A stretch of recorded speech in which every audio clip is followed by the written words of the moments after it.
মানিকলাল, আপনার ঘর কিসের, বিল্ডিং না কাঁচা? টিনের। ঘর ভালো আছে? পানি উঠে গেছে, ভালো আছে। ভালো আছে। যদি ঘর মেরামত করা লাগে সেটাও আমরা টাকা দিব। শাইখ আহমদুল্লাহ ইতিমধ্যেই আলহামদুলিল্লাহ ফেনীর সেই দুর্গম অঞ্চলে, যেগুলা অঞ্চলে ট্রাক্টরে করে যাওয়ার পরে তারপরে সেখান থেকে সেই জায়গাতে তারা রওনা দিয়ে নৌকাতে করে এরপরে দুর্গম অঞ্চলে সেখানে তারা পৌঁছিয়েছেন এবং সেইগুলি সেখানে ইতিমধ্যে বিতরণ শুরু হয়েছে। প্রিয় দর্শক শ্রোতা ভাই বোন, আমরা এসেছি ফেনীর দাগনভূঞার দুর্গম একটা জায়গায়। মেইন রোড থেকে প্রায় 1.5-2 ঘন্টা আমরা ট্রাক্টরে করে চড়ে খুব ধীরে ধীরে এসেছি এখানে। এখান থেকে আবার ট্রলারে করে আরেকটা দুর্গম জায়গায় যাওয়ার পরিকল্পনা আমাদের আছে এবং এখানে আমরা ধর্ম বর্ণ নির্বিশেষে প্রত্যেকটা মানুষকে ত্রাণ দিচ্ছি। ইনশাআল্লাহ বিদিনিল্লাহ এগুলো শেষ করে আল্লাহ যদি তৌফিক দান করেন আমরা চলে যাব মহিপালে। মহিপাল থেকে ইনশাআল্লাহ ফেনীর আরেকটা এলাকাতে আমরা আজকে বিতরণ করব।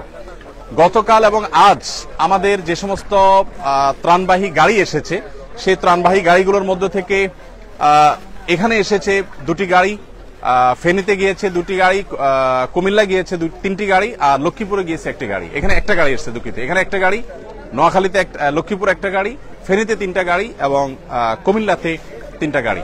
মাশাআল্লাহ, দেন দিতে থাকেন ভাই। সতর ঢাকা ফরজ।